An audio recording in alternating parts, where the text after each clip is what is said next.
iyagoo maalmihii ugu dambeeyayba ay qayladhaan dhinaca abaaraha ay ka soo yeedhayso gobolada bariga Somaliland oo laga dayrinayo xaaladda abaaraha ee ay xaaladda abaaruhu sababeen ee mood iyo maalba leh isla markaasina la soo sheegayo xoolo baxay dad abaaruhu waxyeeleeyeen iyo waliba deegaano lagu hoobtay ayuu maanta hogaamiyaha xisbiga mucaaradka Somaliland ee wadani mudane Xirsi Cali Xaaji Xasan oo xarunta dhexe ee xisbiga wadani uu ku leeyahay magaalada Hargeysa warbaahinta kula hadlay waxa uu ka dayriyay xaaladda si xumaanaysa ee abaaraha ee gobolada bariga Somaliland iyo guud ahaan inta badan ee dalka.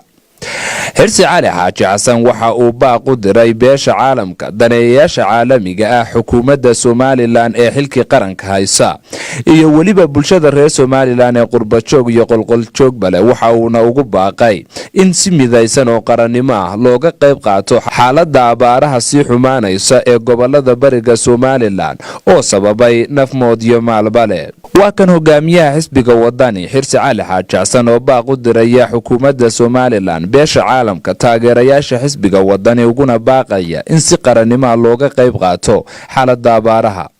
baaq rasmi ah oo xisbigan afkiisa ku hadlayaan ku soo saaro in abaaraha laga qayb qaato oo loo gurmado dadka ay tabaaleeyeen iyo xoolo ay tabaaleeyeen waxa muuqato laga soo warinaya runtii dhacdooyin ay xoolo baxayaan dadkii runtii noloshoodii halis gelayso jiido badan ba oo bariga galbeed balaba laga soo waramaya oo lagu sheegaya abaaraha waa arkaysan TVda laga soo deynay ka soo warinayay dadka reer Somaliland meel kastuu joogo qurba iyo gudo waxa weeye mid waxaysta iyo midaan waxaan wax leenahay loo gurmado cod dheer baan ugu baaqaynaa in loo gurmado annaguna xisbi ahaan waxaanu qorsheynaynaa oo insha Allah taala ka fadhinaa oo maanta insha Allah taala qorshaheedii wadnaa sidii aanana uga qayb qaadan lahayn mid deegaanka jooga iyo mid halka jooga iyo mid qurba jooga waxaanu leenahay dhamaantiin ka qayb qaata insha Allah taala si xisbina waa uga qayb qaadanaynaa si fardina waxaan leenahay looga qayb qaato qof walba meeshuu joogo waxaan leenahay waa talo runtii muhiim ah oo loo baahan yahay cid kasto ay khusayso iyo cid madaxda qaranka waana waxaanu leenahay qaranka waxa ku matashaan in ku ilaalisaan